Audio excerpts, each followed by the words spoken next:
పరిశుద్ధుడా, ప్రేమగల తండ్రి, కృపగల దేవానికి వందనాలు చెల్లిస్తూ ఉన్నాము. వాక్యపు వెలుగులోనికి మేము ప్రయాణిస్తూ ఉండగానే నీ దర్శనాన్ని, నీ స్వరాన్ని విని లేఖన భాగంలోని ఆ దృఢమైన నిశ్చేతతో కూడిన కరుణా వాత్సల్యతో నిండిన దైవ వాక్కును మేము అర్థం చేసుకొని మా లోకయాత్రలో, మా ప్రయాణంలో ప్రభా రోజు ప్రతి దినము వాటిని అనుభవిస్తూ లోతైన విశ్వాసంలోనికి మేము ప్రయాణించలాగున మీ సన్నిధి, మీ కృప ఆకాశ వాకుల్ని విప్పి మాకు నిండుగా మెండుగా అనుగ్రహించగలరంటూ యేసునామమున వేడుకుంటున్నాము తండ్రి. ఆమేన్. దయచేసి కూర్చుందాం. దేవుని మహాపరిశుద్ధ నామానికి మహిమ కలుగును గాక.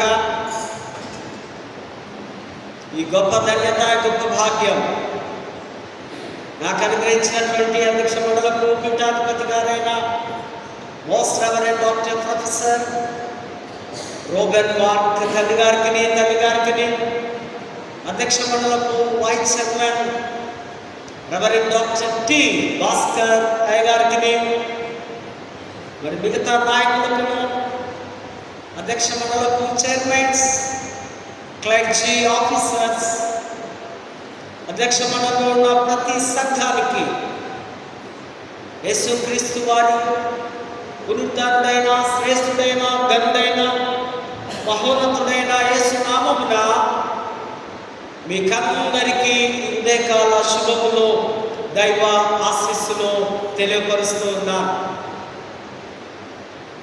చేస వెస్లీ చర్చ్ జగదేలిగుట్ట సంఘ పక్షముగా, మరి మా కుటుంబ పక్షముగా, మరి యూట్యూబ్ ద్వారా అనేకులు వీక్షిస్తున్నటువంటి ఆ కుటుంబీకులందరికీ కూడా మరి దేవుని నామమున ఉదయకాల శుభములు, దీవెనలు మరొకసారి నేను ప్రకటిస్తూ ఉన్నాను. క్రీస్తునందు ప్రేమైనటువంటి పరిశుద్ధ దైవిక సమూహమా, దేవుని బిడ్డలారా, మరొక పునరుద్ధాన పండుగ ఖాళీ సమాధి. సమాధిలో యేసు లేడు, యేసు మన గుండెల్లో ఉన్నాడు. ఆయన ఉనికి, ఆయన కదలిక, ఆయన స్పర్శ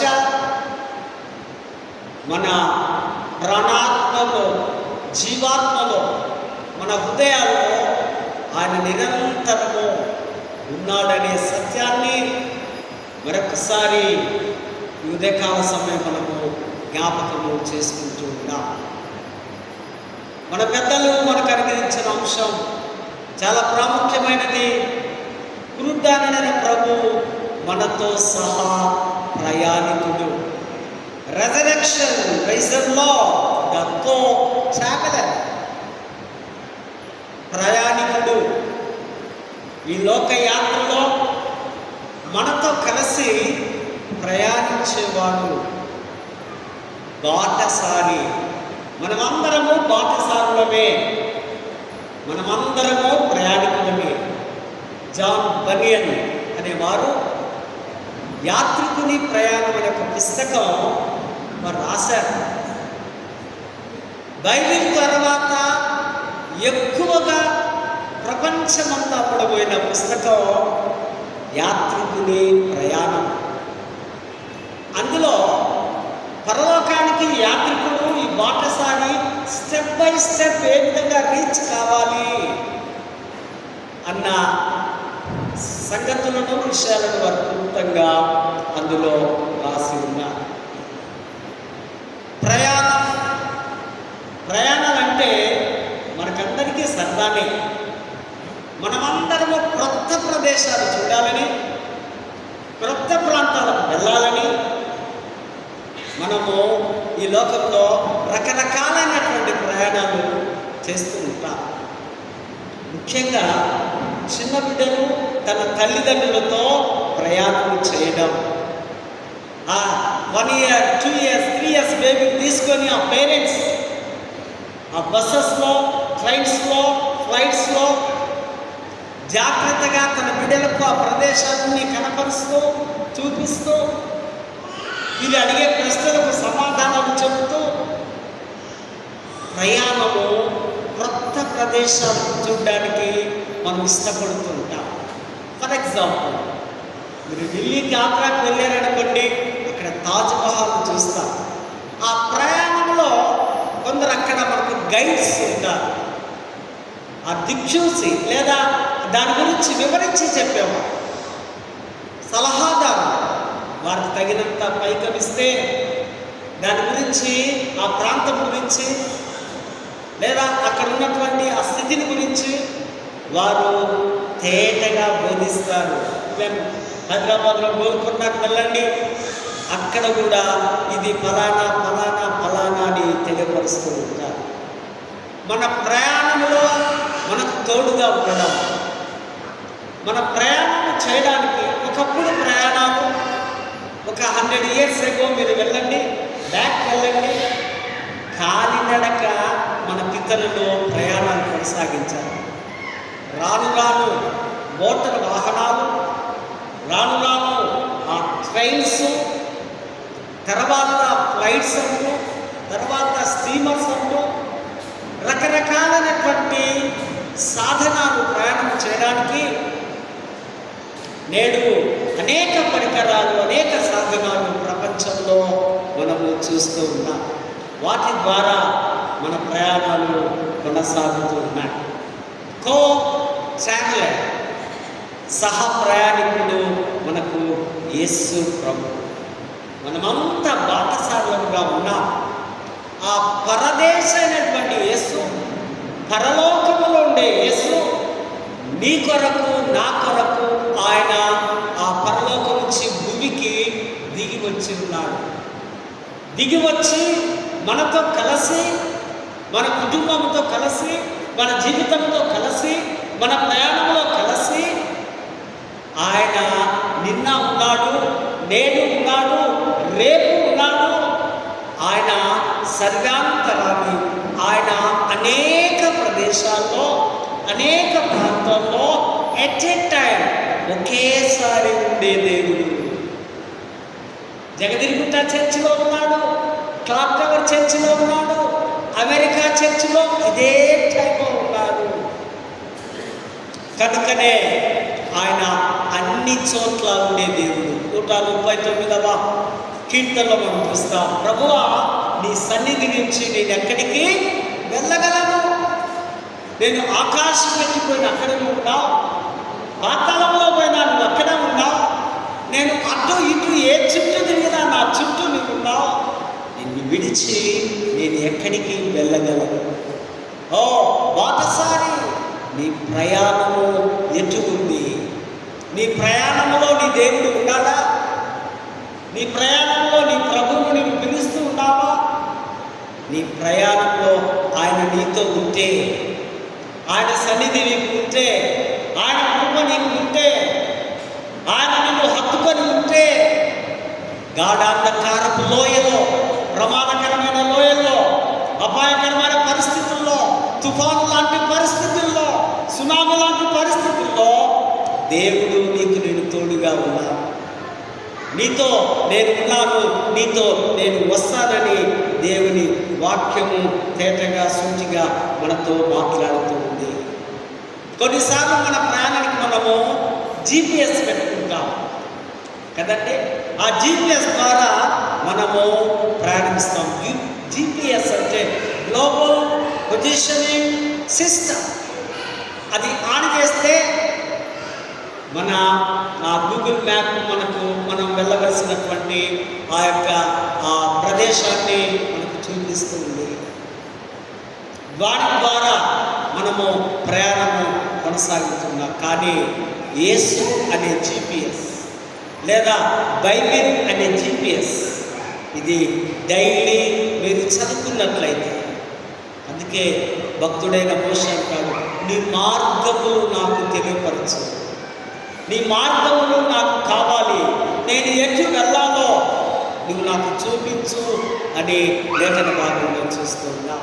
మనకందరికీ తెలుసు, సువార్త పాఠంలో ప్రాముఖ్యమైనటువంటి దేవుని మాటలు ఇక్కడ మనం గమనిస్తున్నాం. లూకా సువార్తలో ఎమ్మాయి మార్గంలో ఒక ఇద్దరు వ్యక్తులు ప్రయాణిస్తున్నారు బై ఈవినింగ్ అవర్స్. ఆ ఇద్దరు వ్యక్తులు ఒకరికొకరు మాట్లాడుకుంటున్నారు. అరే, ఎంత మంచివాడాయన, ఎంత ప్రేమ గలవాడాయన, ఎంత దయగలవాడాయన, అన్యాయంగా చంపేశారు కదా సిలువలో ఆయనను, ఆ యూదుని, ఆ యేసును చంపారు కదా అని ఒకరికొకరు ఎమ్మాయి మార్గంలో సంభాషణ కొనసాగుతుంది.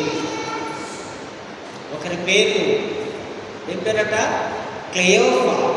మరొకరి పేరు చెప్పగలరు ఎవరైనా? నాకు కూడా తెలియదు.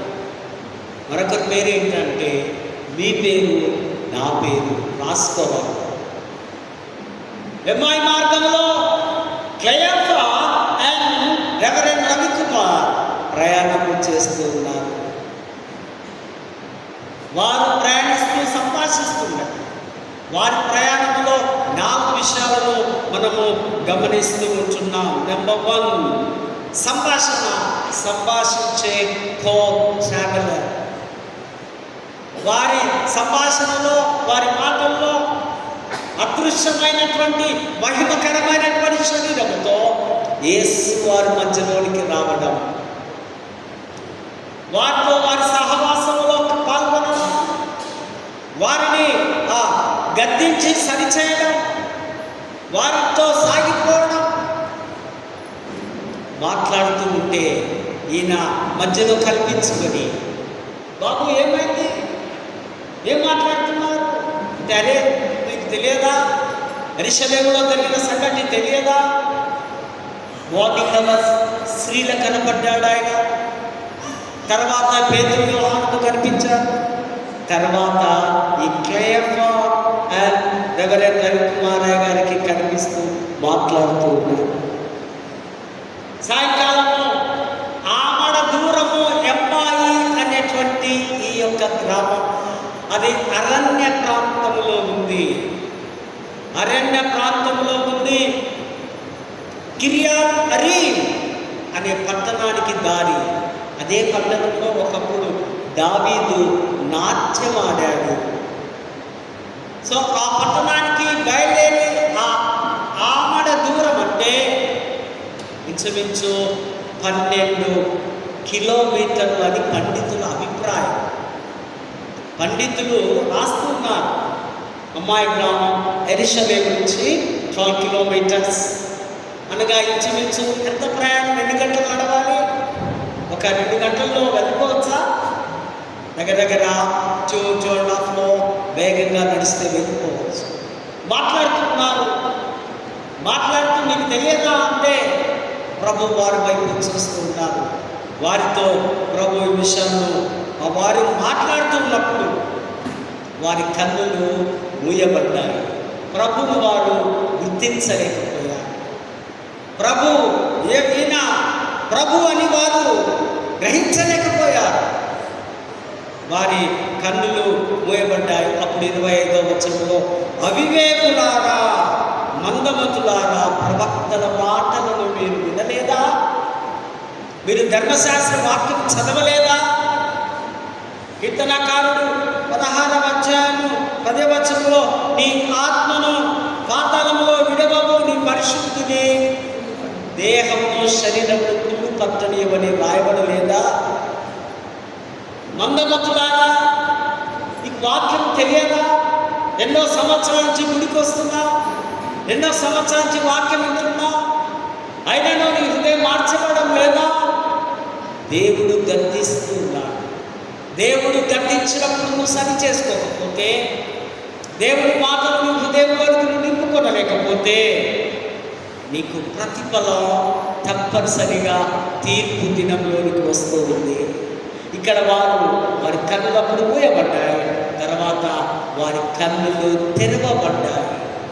అప్పుడు అంటున్నారు, సుమి, ఈయన ప్రభు ఈయన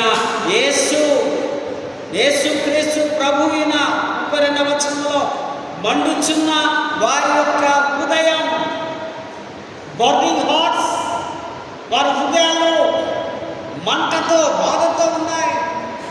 అయ్యో మా యేసును, మా దేవుణ్ణి. బహుశా వీరు 70 మంది శిష్యుల్లో వీరిద్దరు కూడా ఉండవచ్చునేమో. రికార్డెడ్గా యేసు ప్రభుకి ఎంతమంది శిష్యులు? 12 మంది మనకు తెలుసు. సో 70 మంది కూడా ఉన్నారు. 70 మంది రాను ఆయన డిసిప్లైన్కు, ఆయన క్రమశిక్షణకు, ఆయన మాటలకు వారు తట్టుకోలేక వెనక్కి వెళ్ళిపోయినట్టుగా మనం చూస్తాం. దేవుని కఠినమైన మాటలకు ఒక్కొక్కసారి శిక్షిస్తూ ఉన్నప్పుడు వారి హృదయంలో తట్టుకోలేక వెళ్ళిపోయారు. ఆ విధంగా వీరిద్దరు కూడా ఆ యేసు శిష్యుల్లో వీరు ఉండవచ్చు. బర్నింగ్ బుష్, మండుచున్న పొద. మోషని అడుగుతారు, ఎవరు? దేవుడు ఎక్కడ, ఎలా ఉంటాడు? దేవుడు మోష ఎలా చూస్తున్నా అంటే మండుచున్న పొదలో చూసినట్టుగా వారి హృదయాలు మండుతూ ఉన్నాయి. బర్నింగ్ హార్ట్స్, హృదయంలో వేదన, మంట, దుఃఖము.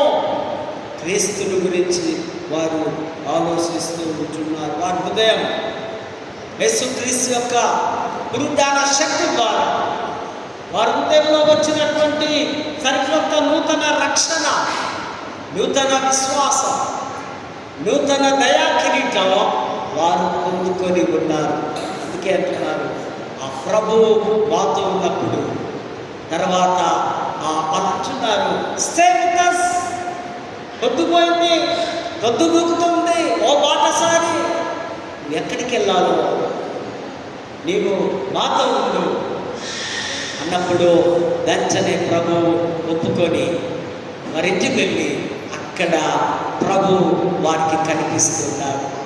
ఆయన రొట్టెను పట్టుకొని విరిచి స్తోత్రం చేసి, ఇదిగో మీరు తినండి అనగానే వారికి గుర్తుకొచ్చారు, అమ్మో ఆయనే, ఈయన ఆ మేడ గదిలో ఇచ్చిన ప్రభు వల్ల ఇచ్చిన యేసు, ఈయనే నిజమైనటువంటి పునరుద్ధాన శక్తి కలిగిన దేవుడు అని వారు ఆయనతో కలిసి బోధన చేసిన తర్వాత ఆయన అదృశ్యుడైనట్టుగా లేఖన భాగాల్లో మనం చూస్తున్నాం. ప్రియమైనటువంటి దేవుని సమూహమా, దేవుని విడుదల, ఇక్కడ ప్రభు మనతో ఉంటున్నాడు.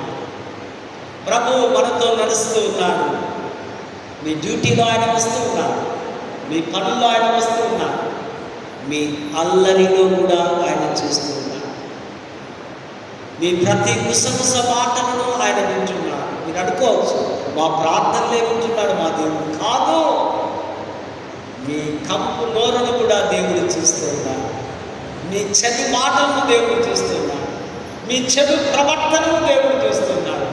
అందుకే శ్రేష్టమైన మాట సామెత గ్రంథంలో చూస్తాం, ఎన్నిసార్లు గమనించినాడు లోబడిన వాడు తిరిగి లేకుండా హఠాత్తుగా దర్శించును. దేవుని మాటలో ఉగ్రత ఉంది, దేవుని మాటల్లో కోపం ఉంది, దేవుడి మాటల్లో భయంకరమైనటువంటి ఆ యొక్క శక్తి కలిగినటువంటి తీవ్రమైన మోసం ఉంది. కనుక జాగ్రత్తగా మన నడత, మన యొక్క ఈ యాత్రికుల యొక్క ఈ ప్రయాణములో, నీవు నేను నడవలసిన మార్గములో, ఈ దివ్యమైనటువంటి ప్రయాణంలో యేసు మనతో ఉండాలి. బైబిల్లో యాత్ర కీర్తనలు కూడా ఉన్నాయి కదా, అది 4 లెసన్స్లో మరి వస్తున్నటువంటి అయ్యగారు మీకు బోధిస్తాను. ఈ యాత్రలో మరి మనము జాగ్రత్తగా ప్రభువును కలుసుకొని మరి ముందుకు కొనసాగాలి. చదవబడినటువంటి మొదటి పాఠంలో మనం చూస్తే నిర్గమాకాండము 33వ అధ్యాయం 12-16లో దేవుడి సన్నిధి విశ్రాంతిని కలుగజేస్తుంది. Rest in the presence of God. విశ్రాంతి కావాలా? ప్రయాసపడి వారు వస్తున్న సమస్త జనులారా నా యొద్దకే రండి, నేను మీకు విశ్రాంతిని కలుగజేస్తాను. మరి ఎవరి యొద్దకు వెళ్ళినా మీకు రెస్ట్ లేదు, మీకు శాశ్వతమైన రెస్ట్ ఈ లోక సంబంధమైన రస్తు, పరలోక సంబంధమైన రస్తు నా వద్దనే ఉంది. మీరు నా వద్దకే రావాలి. కారణం, మిమ్మల్ని నేను రక్తములో కడగబడి కొన్నా. నీవు నీ సొత్తు కావు, నీవు అవిశ్వాసిని కావు, నీవు చెడ్డ వ్యక్తివి కావు, నీవు సైతాను బిడ్డవి కావు, నీవు నాకు సంబంధించిన వాడు కనుక నా యొద్దకే రా. It's a universal invitation. ప్రపంచవ్యాప్తంగా సార్వత్రికమైనటువంటి ఆహ్వానాన్ని ప్రభు మనకిస్తున్నాడు. ఇక్కడ నా దేవుడి సన్నిధి, rust in the presence of God. దేవుడి సన్నిధి దేవాలయంలో, అక్కడ మన మెయిన్ డోర్లో నుంచే దేవుడి యొక్క ప్రెసెన్స్ మన చుట్టూ ఏ విధంగా చలికాలం మంచు కురుస్తూ ఉందో, దేవుడి ఆశీర్వాదాలు మన మీద ఒక్కొక్కరి మీద వారుతూ ఉన్నాయి. దేవుడి యొక్క కృప మన మీదకి దిగి వస్తుంది. దేవుణ్ణి నీవు స్వీకరించాలి, దేవుడికి లోబడి జీవించాలి. ఇక్కడ మనం గమనించినట్లయితే ఈ యొక్క దేవుని యొక్క ప్రజెన్స్ ఎప్పటి నుంచి ఉందంట? క్రీస్తు పూర్వం 3000 సంవత్సరాల నుంచి హానోకు రోజులు మొదలుకొని ఎమ్మాయి మార్గం వరకు దేవుడి సన్నిధి మన మధ్యలో ఉంది. హల్లెలూయా, హల్లెలూయా. హానోకు దేవుడితో నడిచాడు. ఎమ్మాయి మార్గములో తన శిష్యులతో ప్రభువు నడుస్తూ ఉన్నాడు. ఆ 3000 సంవత్సరాల నుంచి ఆయన సన్నిధి మనం విడిచిపెట్టలేదు.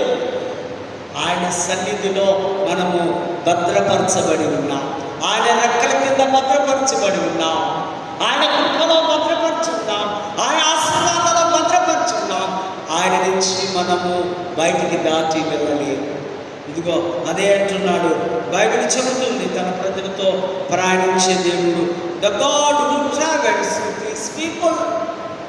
దేవుడు ప్రజలతో దేవుడి ప్రయాణం, మన బిడ్డలతో తల్లిదండ్రుల ప్రయాణం, మన కుటుంబ సభ్యులతో ఆ కుటుంబ ప్రయాణం, మన సంఘ బిడ్డలతో మన గురువులు, విశ్వాసులు, పెద్దల ప్రయాణం.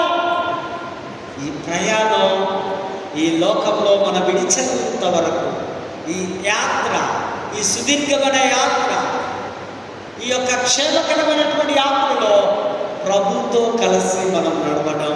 ఇక్కడ మోషేకు దేవుడు మాట్లాడుతున్నాడు. 14వ వచనంలో చూస్తే, నా సన్నిధి నీకు తోడుగా వచ్చును, మై ప్రెజెన్స్ విత్ యూ. నీవు నాతో వస్తేనే నేను వెళ్తా. ఇదిగో ఈ ప్రజలు నా చేతికి అప్పచెప్పావు దేవా, కానీ నీ మార్గములు నాకు తెలియకపోతే, నీ సన్నిధి నాతో రాకపోతే, నీ కృప నాతో రాకపోతే, నీ యొక్క దయ నాతో రాకపోతే, నీ యొక్క కనికరము నాతో రాకపోతే, నీ శక్తి నాతో రాకపోతే నేను ఐగుప్తు దేశానికి వెళ్ళలేను. అక్కడికి వెళ్ళాలంటే నాకు భయం అవుతుంది. అక్కడికి వెళ్ళాలంటే అక్కడ ఉన్నటువంటి ఫరో రాజును చూస్తే నేను గడగడ వణుకుతూ ఉన్నాను. ఒకప్పుడు అక్కడి నుంచే వచ్చి ఉన్నా, తిరిగి నాకు భయం అవుతుంది. నువ్వుగా ఒక దేశంలో ఒక యువరాజుకు పట్టాభిషేకం చేయాలంటే ఆ వృద్ధుడైనటువంటి ఆ తండ్రి రాజు, ఆ దేశంలో ఒక ఆచారం ఉంది. ఈ యువరాజు తన గుర్రమెక్కి అరణ్యంలో రాత్రంతా ఒంటరిగా ప్రయాణించి తిరిగి రాజభవనం చేరాలి. అప్పుడే ఆయనకు పట్టాభిషేకం. అంటే ఆయనకు ఒక పరీక్ష ఉంది. నీవు ఆ మార్గంలో, ఆ అరణ్యంలో, ఆ రాత్రికాల సమయంలో ఏ ప్రమాదం వచ్చినా నువ్వు జయించే కెపాసిటీ నీకు ఉంటేనే నువ్వు ఈ రాజ్యాన్ని, ఈ ప్రజలను పరిపాలిస్తావు. మోషే పిరికివాడుగా, మోషే భయస్థుడుగా, మోషే అది శక్తి లేని వాడుగా అంటూ ఉంటే, నీ మార్గములు నాకు కనపరచు అంటూ ఉన్నాడు. యెహోవా సహాయాత్మకుడుగా, యెహోవా కో-ట్రావెలర్గా ఆయనతో అంటున్నాడు. విశ్రాంతి ఇచ్చేవాడు ఇజ్రాయేలు ప్రజలు. ఆయన చెప్తున్నాడు, మీరంతా విగ్రహారాధకులుగా ఉన్నారు. వీరందరూ నన్ను విడిచి తన యొక్క సొంత దేవుడు దేవతను ఆరాధిస్తున్నారు. కనుక ఈ మార్గములను నాకు తెలుపని దేవుడు వారి ఇశ్రాయేలు ప్రజల పక్షముగా విజ్ఞాపన ప్రార్థన చేయగా దేవుడు అంటున్నాడు, నా సన్నిధి నీకు తోడుగా వస్తుంది. నేనే నీకు తోడుగా వస్తా, ఇంకేం భయం నీకు? మన బిడ్డలు చీకట్లో భయపడుతుంటే ఆ తల్లిదండ్రి అంటారు, బిడ్డ ఇంకో నేనున్నా, కరెంటు పోయిందా, లేదా చీకటిలో ప్రయాణిస్తున్నామా, నా చేయి పట్టుకో, లేదా నా భుజం మీదకి కూర్చో, నిన్ను నేను తీసుకొని వెళతాను. దేవుడు అదే అంటున్నాడు, నా సన్నిధి నీకు తోడుగా ఉంది, నేను నీకు విశ్రాంతిని అనుగ్రహిస్తాను. తర్వాత 15వ వచనంలో, నీ సన్నిధి రాని ఎడల ఇక్కడి నుండి మమ్మల్ని తోడుకొని పోతుము. ఒకవేళ నువ్వు రాకపోతే, నీ హస్తము మాకు పట్టుకోకపోతే మేము ఇక్కడి నుంచి వెళ్దాం అంటే దేవుడు అతను చేపట్టుకుని నడిపించినట్టుగా లేఖన భాగాల్లో మనం చూస్తున్నాం. ప్రేమైనటువంటి వార్త, ఈ ప్రయాణంలో, ఈ లోకయాత్రలో, ఈ సుదీర్ఘమైనటువంటి ఒక ఒంటరిగా పోరాటం, కొన్నిసార్లు అందరినీ చేయి విడిచినా దేవుడు మాత్రం మనలను పట్టుకుంటాం. ఒక మంచి మాట ఉంది కదా, అందరూ నన్ను విడిచినా నీవు నన్ను విడువనంటివే, అందరూ నన్ను విడిచినా నీవు నన్ను విడువనంటివే, నా తల్లియు నీవే, నా తండ్రియు నీవే, నా తల్లి తండ్రి నీవే యేసయ్యా, నా తల్లియు నీవే, నా తండ్రియు నీవే, నా తల్లి తండ్రి నీవే యేసయ్యా. హల్లెలూయా. దేవుడు ఒంటరిగా మనం జస్ట్ మనం పిలవాలి, ఓ పరదేశి, పరలోకము నుండి దేవా, నేను బాటసారిగా, ఓ బాటసారి, ఈ జీవితం వైపు, ఈ ప్రయాణం వైపు చెడు. మన ప్రయాణం, మన గమ్యం ప్రభువును చేరుకోవడమే. ప్రభుతో కలిసి మన ప్రయాణము ముందుకు సాగింది. ఉదయకాల సమయంలో, ప్రభువా నీతో కలిసి నేను ప్రయాణించే ధన్యతను నాకు అనుగ్రహించు. మోషేతో నడిచావు దేవా, మా మార్గంలో క్లయంగా వారి ఫ్రెండ్తో నడిచావు ప్రభువా. నా మధ్యలో, నా కుటుంబంలో, నా బిడ్డలలో, మా సంఘంలో, మా సేవకులలో, మా సంస్థలో నీ ప్రెజెన్స్ మాకు ఇవ్వు నాయన అని ప్రార్థిస్తే దేవుడు తప్పనిసరిగా ప్రార్థన వినే దేవుడుగా ఉన్నాడు, మనల్ని ఆశీర్వదించే దేవుడుగా ఉన్నాడు. ఏ విషయంలో నువ్వు భయపడకుమో అని అభయాన్నిస్తే దేవుడు, ఈ పునరుద్ధాన శక్తి కలిగిన యేసు దేవుడు మనం కలిగి ఉన్నాం. కనుక అటువంటి కృప, పరిశుద్ధాత్మ నడుపుకు, దైవాశీస్సులో దేవుడు మనకందరికీ సమృద్ధివంతంగా అనుగ్రహించుగా. దగల తండ్రి, ప్రేమగల దేవానికి వందనాలు. 2 నిమిషాలు దేవుడి వాక్యాన్ని మేము సూటిగా, తేటగా, చక్కగా నీ కరుణా వాత్సల్యతను బట్టి మేము అర్థం చేసుకున్నాం. మా హృదయాల్లో మండులాగా ప్రభా మిమ్మల్ని చూసి మీ పునరుద్ధాన శక్తిని మేము అనుభవించగలరుగా మా ప్రేమిడులను పేరు పేరున మీరు ఆశీర్వదించగలరు. యేసు నామమున వేడుకుంటున్నాము.